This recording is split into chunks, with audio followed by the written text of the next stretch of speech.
मी अर्चना, गावाकडच्या रेसिपी या चॅनलवर तुमचं स्वागत.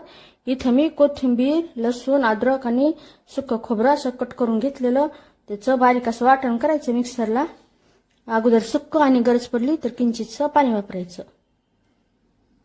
तर कारल्याचा हा भाग आणि हा भाग काढून कारले असे कट करून घ्यायचे. कारल्याच्या अशा फोडी करून असं कट करून घेतलेलं. कारले पाणी टाकायचं, लिंबाचा रस आणि लिंबूही टाकून द्यायचं, मीठ टाकायचं. 5 मिनिटं ही कारली उकडून घ्यायची.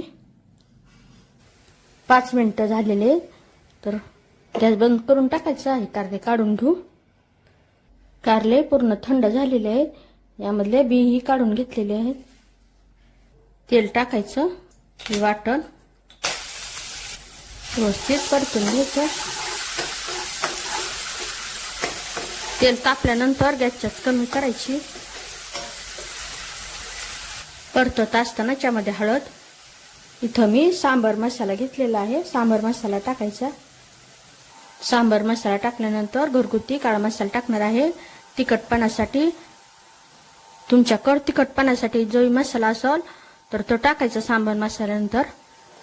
तर लाल तिखट जर तिखट असेल तर सांबर मसाला टाकायचा, लाल तिखट टाकायचं.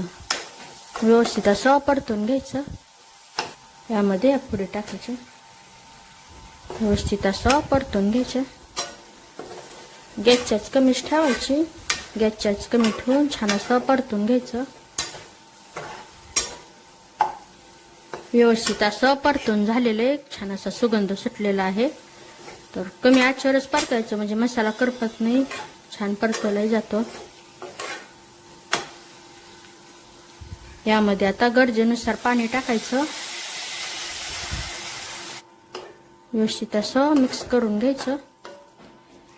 कारले उकडताना मीठ टाकलेलंच आहे, पण आता हे रश्श्यासाठी मसाल्यासाठी थोडंसं मीठ टाकल्यानंतरही व्यवस्थित असं मिक्स करून घ्यायचं. कारले अगोदरच उकडून घेतले, फक्त 3 मिनिटासाठी झाकून ठेवायचं मंद आचेवर.